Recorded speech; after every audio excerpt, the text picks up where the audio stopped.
প্রিয় বন্ধুরা, আজকের অ্যানিমেটেড মুভিতে আপনারা দেখবেন উড়তে ভুলে যাওয়া একদল শকুনের গল্প।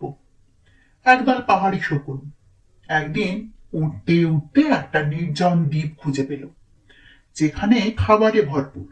ব্যাঙ, মাছ, শামুক, কাঁকড়া। এখানে উড়তে হয় না, শিকার করতে হয় না, সহজ খাবার। শকুনরা খুব খুশি হলো। তারা ধীরে ধীরে অলস হয়ে গেল, মোটা হয়ে গেল, উড়তেও ভুলে গেল। দলে ছিল এক বৃদ্ধ জ্ঞানী শকুন।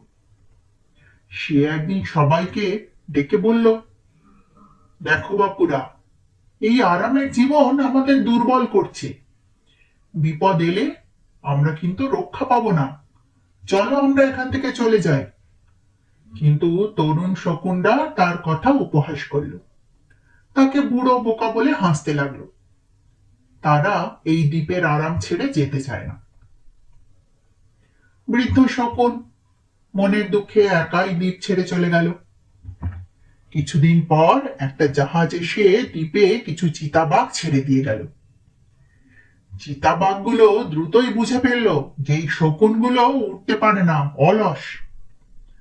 তারা তারপর একে একে সব শকুনকে মেরে ফেলে খেয়ে নিল।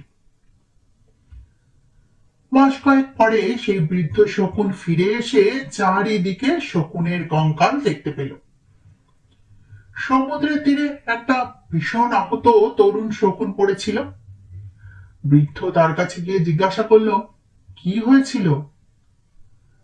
সেই তরুণ শকুন বলল, তুমি ঠিক বলেছিলে বুড়ো। আমরা উঠতে ভুলে গিয়েছি, লড়তে ভুলে গিয়েছি, নিজেদের বাঁচাতে ভুলে গিয়েছি। আরামই আমাদের ফাঁদ হয়ে গেল।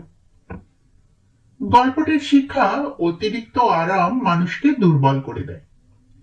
কমফর্ট জোন অনেক সময় নীরব ফাঁদ।